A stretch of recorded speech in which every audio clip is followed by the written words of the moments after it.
महमूद अहमद साहब, बहुत शुक्रिया, आपने हमारे लिए वक्त निकाला है। सबसे पहले तो हम ज़रा रीड फाउंडेशन की ही बात कर लें। मतलब ये आपका सफ़र जहां आप चंद स्टूडेंट्स से शुरू हुए, क्या विजन था आपको और क्या पता था आपको कि आज आप यहाँ पहुँच जाएंगे जहाँ लाखों बच्चे जो हैं वहाँ से तालीम हासिल करके निकले हैं? शुक्रिया जी। बस विज़न तो यही था कि हमारे मुल्क में जितने भी मसाइल हैं उनका एक हल तालीम है और तालीम के साथ सारी चीज़ें जुड़ी हुई हैं। तो मैंने अपने चंद साथियों के साथ मिलके 1994 में रीड फाउंडेशन की बुनियाद रखी और मकसद यही था कि एक ऐसी नई नस्ल तैयार की जाए जो एक तरफ तो पढ़ी लिखी हो और दूसरी तरफ वो साहिब किरदार भी हो। तो इस मिशन को लेके कामयाबी की वजह यही है कि एक मुखलिस टीम ने इसके लिए भरपूर काम किया और मैंने भी अपनी ये वैल्यूज़ बनाई थी। उस वक्त मेरी उम्र 36 साल थी और मैंने अपनी 2 वैल्यूज़ बनाई थी ये अदारा शुरू करते हुए। एक वैल्यू ये थी कि मैं इससे कोई अपना माली फ़ायदा नहीं वाबस्ता रखूँगा और दूसरी वैल्यू ये थी कि मैं इसके अलावा कोई और काम नहीं करूँगा। तो मेरा जो छोटा सा बिज़नेस था वो मैंने अपने छोटे भाई को दे दिया और घर का निज़ाम चलाने का उसने एहतमाम किया और अगले 30 साल मैंने इस काम के लिए दिए हैं। 20 साल में इस अदारे का चेयरमैन और CEO रहा हूँ और अल्हम्दुलिल्लाह इस वक्त वो जो एक उस्ताद और 25 बच्चों से शुरू होने वाला अदारा था, अल्हम्दुलिल्लाह 1,30,000 बच्चे पढ़ रहे हैं। अच्छा, और 6,500 से ज़्यादा विजुअल्स भी असातिज़ा हैं और उनकी तालीम, और सबसे बढ़कर ये आपने कहा कि साहिब किरदार होना चाहिए, तो होपफुली उनकी तरबियत का भी ख़ास एहतमाम है, इंतज़ाम है, क्योंकि हमारे यहाँ तालीम याफ्ता लोग भी साहिब किरदार नहीं हमने देखे और आजकल तो बहुत ही ज़्यादा नज़र भी आ रहे हैं ऐसे इधर उधर सोशल मीडिया पे। आप नज़र दौड़ा लें, आपको बहुत सारे ऐसे मिल जाएंगे। आज़ाद कश्मीर में फिर एक और चीज़ इस दौरान जो हुई वो ज़लज़ला भी था। हाँ। और जिसने भी पूरा निज़ाम तालीम आज़ाद कश्मीर का अफेक्ट किया। सो उसके बाद क्या आप दोबारा से आपने अपने इंफ्रास्ट्रक्चर को तरतीब दिया? वो कितनी मुश्किलात लेकर आया आपको in particularly in Azad Kashmir? ज़लज़ले में रीड फाउंडेशन के 138 स्कूल गिर गए थे और काफ़ी बड़ा हमारे लिए मसला था। हमारे बच्चे 1000 से ज़ायद हमारे बच्चे शहीद हो गए, हमारे असातिज़ा की एक तादाद शहीद हो गई और सबसे बढ़ के ये कि वो स्कूल जो जिनके अंदर 200, 400, 500 बच्चे थे वो हमने फिर 3 बच्चों, 5 बच्चों, 2 बच्चों से दोबारा शुरू किए और अक्टूबर के अंदर ही रीड फाउंडेशन ने टेंट लगा के अपना निज़ाम दोबारा बहाल करना शुरू किया था और अल्हम्दुलिल्लाह वक्त के साथ साथ फिर वो बहाली का अमल आगे बढ़ा और अल्हम्दुलिल्लाह इस वक्त वो सारे स्कूल बहाल हो चुके हैं।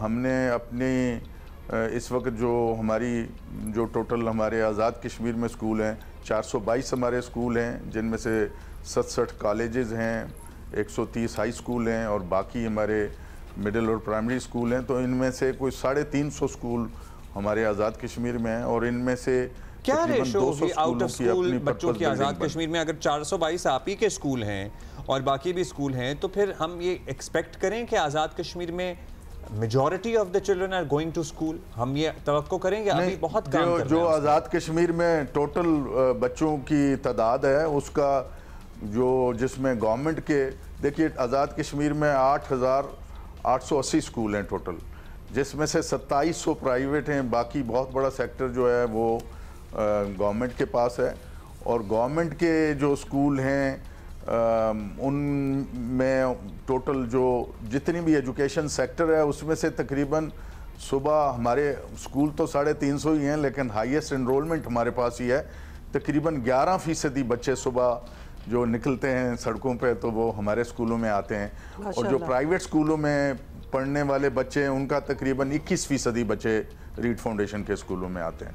अच्छा महमूद साहब, ये बताइएगा, अभी हम बात जिक्र भी कर रहे थे कि आज़ाद कश्मीर में आज जराई शुमारी भी होगी। इतने सालों से आपका ये इदारा जो है ये चल रहा है, बीच में ज़लज़ला भी आया, रिकन्स्ट्रक्शन भी हुई, पॉलिटिकल जब उतार चढ़ाव होता है इस किस्म का, डिफरेंट पार्टीज आती हैं, उससे कोई आपकी फाउंडेशन को फ़र्क पड़ता है या नहीं, या फिर आपकी फाउंडेशन उससे बिल्कुल ही बालातर और इंडिपेंडेंट है? और ये जो मुमकिन तौर पर फैसल राठौर साहब का नाम आ रहा है, सो या हम उम्मीद तो यही करेंगे कि ये आपके साथ ज़रा और ताउन करें। नहीं, आप इन सारों की मदद भी कभी चाहते हैं या आपको ज़रूरत ही नहीं होती? देखिए, हमारा निज़ाम तो गवर्नमेंट हमारी रेगुलेटरी अथॉरिटी है। गवर्नमेंट के सारे कवानीन को हम फॉलो करते हुए अपने गवर्नमेंट, हमारे सारे तालीमी अदारे गवर्नमेंट के साथ रजिस्टर्ड हैं। हम तो गवर्नमेंट से कोई माली तावन तो उस तरह से आज तक हमने नहीं ली है। हम तो पब्लिक के तावन से ये अदारे चलाने की कोशिश कर रहे हैं। आज हमारी जो एक मतवक्के तौर पे वज़ीर आज़म की तब्दीली का इम्कान है और ये हमारे 16वें वज़ीर आज़म होंगे, लेकिन इस असम्बली में ये चौथे वज़ीर आज़म हैं और माशाल्लाह बड़े एनर्जेटिक आदमी हैं फैसल राठौर साहब। कंपैरेटिवली बाकी लोगों की निस्बत ये यंग हैं, 47 साल इनकी उम्र है।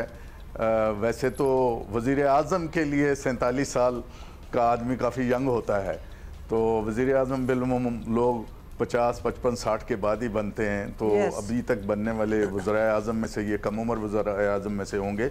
तो माशाल्लाह काफ़ी ये ओपन माइंडेड हैं, काफ़ी एनर्जेटिक हैं और पीपल्स पार्टी में भी इनको काफ़ी रसूख हासिल है। मैं समझता हूँ कि जो सबसे इस वक्त तालीम की ज़रूरत भी है और इस वक्त एक्सपेक्टेशन यही है कि इनसे कि जो एक हमारा बहुत बड़ा मसला है आज़ाद कश्मीर में, गवर्नमेंट का मसला है। हाँ, गवर्नमेंट के 1023 स्कूल ऐसे हैं जो गुज़िश्ता 20 सालों से बिल्कुल बाहर हैं, उनके पास बिल्डिंग्स भी नहीं हैं और मेरे ख्याल में उनको उस मसले को हल करने में ये अपना बड़ा किरदार अदा कर सकते हैं।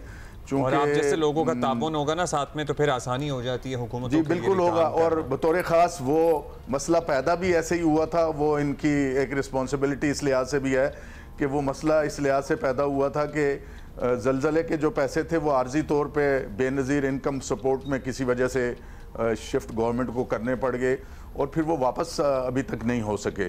तो मेरे ख्याल में फैसल राठौर साहब के लिए ये एक बड़ी अपॉर्चुनिटी है कि पार्टी ने उन पर एतमाद किया है और जरदारी साहब का भी उनको बहुत ही कुर्बत भी हासिल है, उनका एतमाद भी हासिल है, बिलावल साहब का भी एतमाद। और मेरे ख्याल में उस मसले को अगर ये हल कर लें तो हमारे हज़ारों बच्चे जो इस वक्त 20 साल से बाहर बैठे हुए हैं और वो खुले आसमान तले हैं और इसमें से मेजॉरिटी वो स्कूल्स हैं जिनकी बिल्डिंग जो है उस ज़लज़ले में गिरी थी, उनके लिए रिसोर्सेज भी आए थे, लेकिन वो अब दोबारा उनको रीएलोकेट करने में अगर ये कोई किरदार अदा करें तो ये एक बहुत बड़ी। महमूद साहब, आपने अब इसका जिक्र कर दिया है, इंशाल्लाह ऐसा ही होगा and obviously your foundation is deserving. अच्छा, एक सवाल जो वालिदैन हमसे पूछना शुरू हो गए ऑलरेडी, ये जो हमने अरेबिक वोकैबुलरी का जिक्र किया था ना कि सिलेबस और वोकैबुलरी प्राइमरीली के बच्चों को अल्फाज सिखाए जाते हैं ऐसे कि उनकी बेसिक कुरानिक अंडरस्टैंडिंग हो जाए या बन जाए, ये मॉडल ज़रा बताइएगा कितने, ये सिर्फ वोकैबुलरी है, डिक्शनरी है या फिर अदरवाइज आप पढ़ाते हैं, ये किस तरह आप करते हैं? ये देखिए, मैंने 20 साल में रीड फाउंडेशन का चेयरमैन रहा और फिर मैं इस नतीजे पे पहुंचा कि एक तरफ तो तालीम बहुत ज़रूरी है, लेकिन तालीम के साथ साथ तरबियत बहुत ज़रूरी है और तरबियत, चूँकि तरबियत की कमी को तालीम पूरा नहीं कर सकती, जबकि तालीम की कमी को तरबियत पूरा कर लेती है।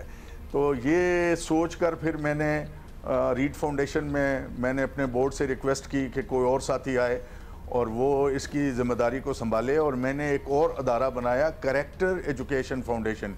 ये पाकिस्तान में किरदार साजी पे काम करने वाला एक कौमी अदारा है जिसमें हम तकरीबन 18,000 स्कूलों में हम काम कर रहे हैं और इसमें आज़ाद कश्मीर में बतौर ख़ास हमने आज़ाद कश्मीर की असम्बली से एक कानून साजी भी करवाई। मैंने ही रिक्वेस्ट की उस वक्त के वज़ीर आज़म को और वो फिर असम्बली में इसको लेके आए और हमने कंपलसरी कुरान एजुकेशन का एक्ट पास करवाया और उसके बाद करैक्टर एजुकेशन फाउंडेशन ने ही एक पहली दफ़ा, ये मैं आपको बता रहा हूँ कि दुनिया में ये पहली दफ़ा पॉसिबल किया हमने कि 6ठी क्लास में ही हम बच्चों को इतनी ग्रामर सिखा देते हैं एक बहुत ही नई मेथोडोलॉजी के ज़रिए से, जिस पे एक स्कॉलर ने कोई 20 साल काम किया हुआ था, उस पर हमने करिकुलम डेवलप किया और फिर करिकुलम डेवलप करने के बाद मैंने 10 अकेडमियाँ करेक्टर एजुकेशन फाउंडेशन के प्लेटफॉर्म से आज़ाद कश्मीर के 10 ज़िलों में बनाई और गवर्नमेंट के हम पार्टनर हैं और गवर्नमेंट को फिर हमने रिक्वेस्ट की कि वो अपने टीचर्स को 1 महीने की ट्रेनिंग पे भेजे। गवर्नमेंट के टीचर्स की ट्रेनिंग फिर हमने की 2 साल लगा के, और सबसे पहले गवर्नमेंट के लिए ये एतमाद पैदा करने के लिए कि ये काम हो सकता है, हमने गवर्नमेंट से कहा कि आप हमें 2 स्कूल दे दें, चूँकि ये कोई भी मानने के लिए तैयार नहीं था कि 6ठी क्लास में ही बच्चे को तमाम कुरानी ग्रामर भी सिखाई जा सकती है और इसके साथ साथ 6ठी क्लास में ही 85% विकेबलरी भी सिखाई जा सकती है। तो अल्हम्दुलिल्लाह जब उन्होंने गवर्नमेंट ने हमें 2 स्कूल दिए, मुजफ्फराबाद सिटी में ही, एक बॉयज़ का और एक गर्ल्स का, और जब उन बच्चों ने अपना निसाब मुकम्मल किया तो उसके बाद गवर्नमेंट ने उन तमाम बच्चों की असेसमेंट की, तो तमाम बच्चों को 85% विकेबलरी भी कुरान की आती थी और कुरानी ग्रामर भी आती थी। ये चूँकि एक बिल्कुल नई मेथोडोलॉजी पे हमने काम किया था और this is happening first time in the history of world. तो उस पे फिर हमने टीचर्स को ट्रेंड किया और गवर्नमेंट ने ऑन ड्यूटी टीचर्स भेजे, हमने उनके लिए खाने पीने, रिहाइश, मेल टीचर्स के लिए मेल ट्रेनर्स, फीमेल के लिए फीमेल ट्रेनर, और फिर उसके बाद 6ठी में हमने पिछले साल आज़ाद कश्मीर के तमाम गवर्नमेंट स्कूलों में, तमाम प्राइवेट स्कूलों में, तमाम रीड फाउंडेशन स्कूलों में इस निसाब को नाफज किया और अब अल्हम्दुलिल्लाह 7वीं का निसाब इस वक्त चल रहा है। पूरे आज़ाद कश्मीर के 3900 स्कूल हैं जो 6ठी से ऊपर के हैं, तो उन सब स्कूलों में अब बच्चे कुरान को खुद समझने की सलाहियत उनके अंदर पैदा हो गई है। इनक्रेडिबल महमूद साहब, ये मेजर अचीवमेंट है। कैरेक्टर की जो बुनियाद है वो कुरान है, तो ये एक हमारा प्रोग्राम है। इसके अलावा भी हमारे प्रोग्राम है, हम वहाँ गवर्नमेंट के साथ मिलके हमने सिटीजनशिप, लीडरशिप और एंटरप्रेन्योरशिप का एक नया सब्जेक्ट मुतारिफ करवाया है जो 6ठी से 12वीं के लिए एक कंपलसरी सब्जेक्ट है और प्रोजेक्ट बेस्ड एजुकेशन पे है। तो नए सेशन में उसमें भी हमें महमूद साहब, अगर if we can say it, बहुत ही होलिस्टिक किस्म की आपकी अप्रोच है टुवर्ड्स एजुकेशन, तालीम और तरबियत, दुनिया भी है, तरबियत भी है, किरदार भी है, और इतने अरसे से आप ये कर रहे हैं। बहुत शुक्रिया आपका महमूद साहब, बहुत इम्पैक्ट है आपके काम का। बहुत हमें आज आपने ज्वाइन किया है महमूद अहमद साहब। हाँ, पता है, ये तो I'm really keen to learn more about this model जिसमें आप बच्चों को ये vocabulary सिखा रहे हैं, ग्रामर सिखा रहे हैं।